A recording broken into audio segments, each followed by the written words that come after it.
Vamos para a quest de hoje, ô Thalita, pelo seguinte, ó. A quest de hoje, ela já tem, ainda assim tem um residual lá da fake news do Pix, mas ela já tem um afastamento daquele episódio. Não dá para dizer que ele é a grande implicação para o resultado da pesquisa. Até porque o presidente Lula lidera em todos os contextos possíveis, com todos os adversários possíveis. O grande trabalho que vem agora é derreter a rejeição. A rejeição alta é sempre um risco muito perigoso para um processo eleitoral, né, mais até mesmo do que as projeções positivas, e com isso o Sidônio Palmeira tem este trabalho, e a gente vai falar sobre isso, de positivar a imagem do presidente, que começa a partir dessa semana, inclusive, pelo menos estava pré-agendado, tem que ver se vai confirmar, ele já está liberado pelos médicos, a percorrer o Brasil, né, numa missão já de escalada a recuperar a sua popularidade perdida em alguns contextos por essa desnutrição das fake news de Nicolas Ferreira e alguns descaminhos da política econômica do governo. O presidente Lula venceria todos os candidatos da oposição em todos os cenários de primeiro e também de segundo turno na disputa para a presidência, segundo a Quest divulgada hoje. O que diz a pesquisa? Lula tem vantagem em 4 cenários diferentes na pesquisa estimulada. Se as eleições fossem hoje, o presidente ganharia do governador de São Paulo, Tarcísio de Freitas, de Gustavo Lima, Pablo Marçal, Eduardo Bolsonaro, Ciro Gomes, ressuscitaram o Ciro, gente, do governador de Minas, Romeu Zema, e do governador de Goiás, Ronaldo Caiado. Tarcísio perde no segundo turno. Em um cenário de primeiro turno com Gustavo Lima, Marçal, Ciro, Zema e Caiado, o governador paulista aparece à frente de todos com 13%, mas perde para Lula com 30%. Em um eventual segundo turno, Lula também ganha de Tarcísio com 43% das intenções de voto contra 34% do governador. Vantagem de Lula sobre Gustavo Lima e Pablo Marçal. Na disputa, o presidente venceria Gustavo Lima em 4 cenários diferentes, chegando a ter 33% dos votos contra 18% do cantor sertanejo. Marçal perde para Lula em 3 contextos, chegando a no máximo 14% das intenções de voto contra a média de 32% de Lula. Eduardo Bolsonaro empata na margem de erro com Ciro Gomes. Com 11% das intenções de voto, o deputado federal fica empatado com Ciro dentro da margem de erro, que registrou 10%. Olha, tá nanico o Eduardo Bolsonaro aí, até no comparativo a um Gustavo Lima da vida, que é uma cortina de fumaça, um balão de ensaio, hein? Gustavo Lima se aproxima de Lula em um eventual segundo turno. O cantor é o que mais chega perto do presidente na segunda etapa da disputa à presidência, registrando 35% das intenções de voto contra 41% de Lula. Logo atrás, Eduardo Bolsonaro e Marçal registram cada um 34% das intenções de voto e também perdem para Lula no segundo turno. Jair Bolsonaro, tá inelegível, gente, empata com Lula na pesquisa espontânea. Os dois aparecem com 9% das intenções de voto contra 1% de Gustavo Lima e Marçal. O ex-presidente não entrou na pesquisa estimulada, pois está inelegível. Falei. Margem de erro de 1 ponto percentual. A pesquisa entrevistou 4.500 pessoas em todo o Brasil, com 16 anos ou mais, entre os dias 23 e 26 de janeiro. Rejeição de Lula é maior que a aprovação. Aqui que está o perigo.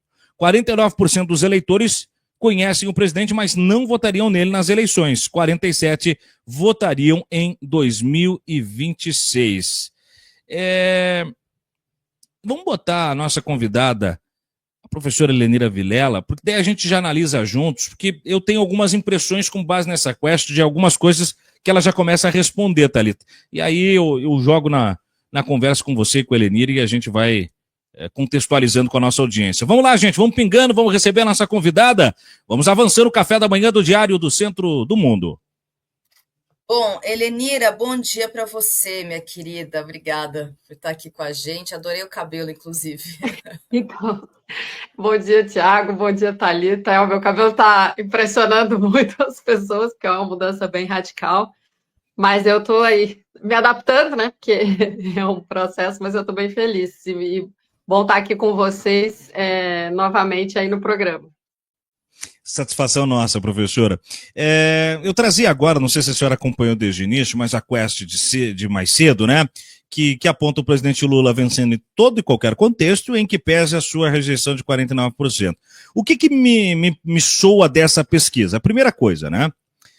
Gustavo Lima vai ser candidato ao Senado. Isso já começa a se desenhar. Ele que me parecia um balão de ensaio para testar suas medições de força, a gente sabe que no frigir dos ovos não é para a presidência da República que vem. Mas Goiás já tem um candidato de extrema-direita para o Senado, é o Gustavo Lima, e aí um candidato forte, haja visto o que está se desenhando ali. O segundo contexto é, cada vez mais as pesquisas dão a Tarcísio a resposta que o íntimo dele já sabe. Ele já verbalizou que não iria entrar numa bola dividida com Lula, porque sabe que perderia, e aí correndo o risco de ficar sem cargo. Então ele iria para São Paulo. Cada vez mais isso se fortalece também. Ele não consegue em nenhum momento, pelo menos até agora, nós estamos apenas em 13 de fevereiro de 25, né? De uma eleição que vai para o segundo semestre de 26. Mas até agora, então, Tarcísio cada vez mais se fortalece como candidato ao governo de São Paulo. Deve mesmo ir para o fight com o Geraldo Alckmin, tudo indica. Depois nós temos Eduardo Bolsonaro, que dentro da quadrilha do Bolsonaro ali, ele toda semana joga o nome de um filho ou da Michele. Só que o tempo inteiro ele reage para ver como essas coisas acontecem. O Eduardo parece que não decolou, foguete molhado, né? Tá ali na margem de erro do Ciro Gomes. Isso é até ofensivo, né, para o que o Bolsonaro acha que representa com a transferência de votos para o filho. Não rolou, né? Caiado, Zema e o Ratinho Júnior que não apareceu nessa são os nanicos. Onde é que eu quero chegar? Não só valorizar ainda a potência do presidente Lula, que atravessa uma pesquisa ruim anterior por conta das fake news do Nicolas, mas também alertar para os riscos dos 49% de rejeição, mas dizer que o jogo está em aberto na extrema-direita. Ainda não tem sucessor por inelegível futuro presidiário, o Jair Bolsonaro.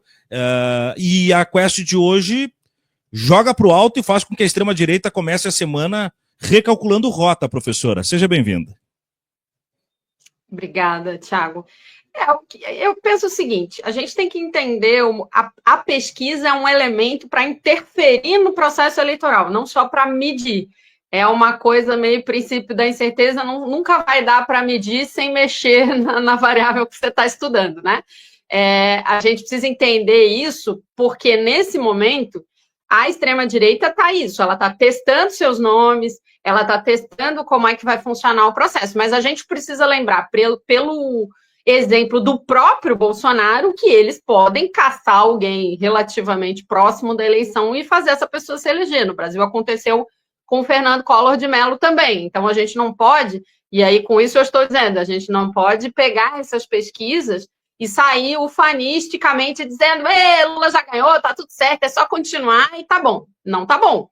Mas, sem dúvida nenhuma, até o momento, a gente ainda não teve aquela unidade na direita e extrema-direita com uma posição da burguesia brasileira de dizendo, nosso nome é esse, né? O Eduardo Bolsonaro, por exemplo, não é à toa que ele foi mencionado pelo Steve Bannon, né? A gente está falando de um cara que está ali na margem de erro, mas tem a ver com muitas coisas, inclusive com o próprio Bolsonaro não fazendo pesquisa. Eu não acho que a extrema-direita, neste momento, dependa do Bolsonaro para ganhar uma eleição do Lula. Eu acho que ela depende de uma série de estratégias que envolvem o Bolsonaro, mas não necessariamente ele como pessoa, como elemento central.